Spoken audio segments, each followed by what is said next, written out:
Official secret act کا اطلاق کیا اس مقدمے میں ہوتا ہے یا نہیں ہوتا؟ یہ سرکار کسی طرح سے ثابت نہیں کر پائی کہ کسی اور ملک کو اس سائفر سے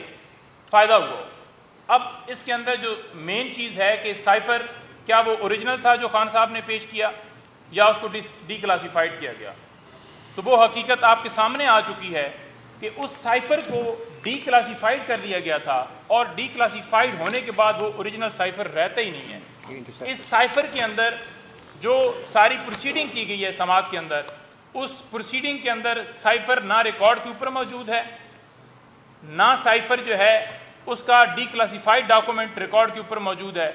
اور ہائی کورٹ میں بھی یہ بات ثابت ہوئی ہے، اور عدالت نے یہ ریمارکس دیے ہیں کہ جلسے کی ایک تقریر جس کا آپ ذکر کر رہے ہیں، سائفر کہاں ہے؟ تو پراسیکیوشن مکمل طور پر اس سائفر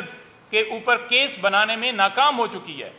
کیونکہ ریکارڈ کے اوپر سائفر یا اس کے ریلیٹڈ کوئی ڈاکومنٹ انہوں نے پیش نہیں کیا۔ سائفر جو رولز ہیں جن کے مطابق فورن آفس وہ جو ایک سارا پروسیجر ہوتا ہے سائفر کے حوالے سے، جب وہ مانگا گیا، پہلے یہ کہا گیا کہ سائفر سیکرٹ ہے، وہ نہیں دیا جا سکتا،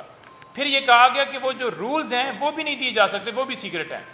یعنی آپ صرف اور صرف بند کمرے کے اندر کیس چلا کر عمران خان صاحب کو سزا دے کر صرف وہ بدترین جو غلامی کی مثال آپ نے قائم کرنی تھی وہ آپ کرنا چاہتے تھے۔ تمام کیس کے اندر قانون کی آئین کی دھجیاں اڑائی گئی ہیں، 4 گھنٹے 5 گھنٹے 10 گھنٹے مختلف عدالتیں وہاں پر لگتی رہی ہیں۔ سائفر کے اندر جو ٹرائل کیا گیا ہے 8 دن کے اندر 25 گواہوں کو وہاں پر پیش کر کے ان سے گواہیاں کراس بھی ہو گیا، خود ہی سارے وکیل بھی اپوائنٹ کر لیے،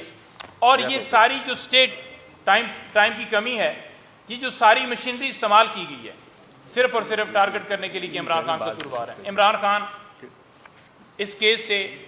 بالکل سارے حقائق سامنے آ چکے ہیں کہ عمران خان کا رتی برابر بھی قصور نہیں ہے۔ جن لوگوں نے یہ سازش کی ہے، جو اس کے اندر کردار تھے، ان کے خلاف کارروائی ہونی چاہیے۔ آج وہ دندناتے ان کو ایوانوں میں بٹھایا گیا ہے، اور وہ ڈٹھائی کے ساتھ آ کر پریس کانفرنس کر رہے ہیں کہ عمران خان کا قصور ہے۔